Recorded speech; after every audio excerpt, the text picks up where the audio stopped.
नमस्कार दोस्तों। आज के हमारे इस वीडियो में हम आपके लिए सोम प्रदोष व्रत की पौराणिक कथा लेकर आए हैं। प्राचीन समय की बात है। किसी नगर में एक ब्राह्मणी रहती थी। उसके पति का स्वर्गवास हो गया था। अब उसका सहारा इकलौता पुत्र ही था। इसलिए वो सुबह होते ही अपने पुत्र के साथ भीख मांगने के लिए निकल पड़ती थी। इस तरह भिक्षा से मिले हुए अन्न से ही वो खुद का और अपने पुत्र का पेट पालती थी।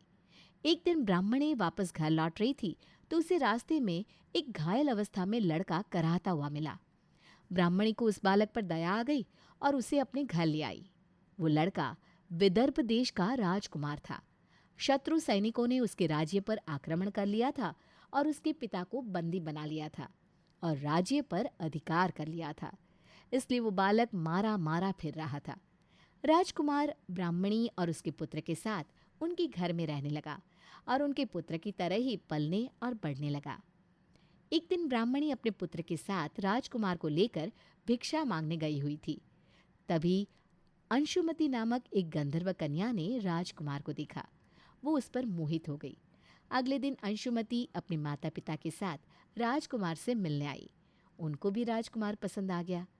कुछ दिनों बाद भगवान शंकर ने अंशुमति के माता पिता को स्वप्न में आदेश दिया कि राजकुमार और अंशुमति का विवाह कर दिया जाए। उन्होंने वैसा ही किया। वो विधवा ब्राह्मणी प्रदोष व्रत के साथ साथ भोलेनाथ की परम भक्त थी। राजकुमार ने प्रदोष व्रत के प्रभाव और गंधर्वराज की सेना की सहायता से विदर्भ नगरी में शत्रुओं को भगा दिया और पिता का खोया हुआ राज्य पुनः प्राप्त कर लिया और सुखपूर्वक जीवन बिताने लगा। राजकुमार ने ब्राह्मणी के पुत्र को अपना मंत्री बना लिया। हे भोलेनाथ, जैसे प्रदोष व्रत के प्रभाव से ब्राह्मणी के दिन बदले, वैसे ही इस कथा को कहते सुनते और हुंकार भरते सब पर कृपा करना। सोमवार के दिन सोम प्रदोष व्रत है। हिंदू धर्म में प्रदोष व्रत का बहुत अधिक महत्व होता है। प्रदोष व्रत भगवान शंकर को समर्पित होता है। इस दिन विधि विधान से भोलेनाथ की पूजा अर्चना की जाती है। ऐसी मान्यता है कि इस दिन प्रदोष व्रत की व्रत कथा अवश्य पढ़नी और सुननी चाहिए।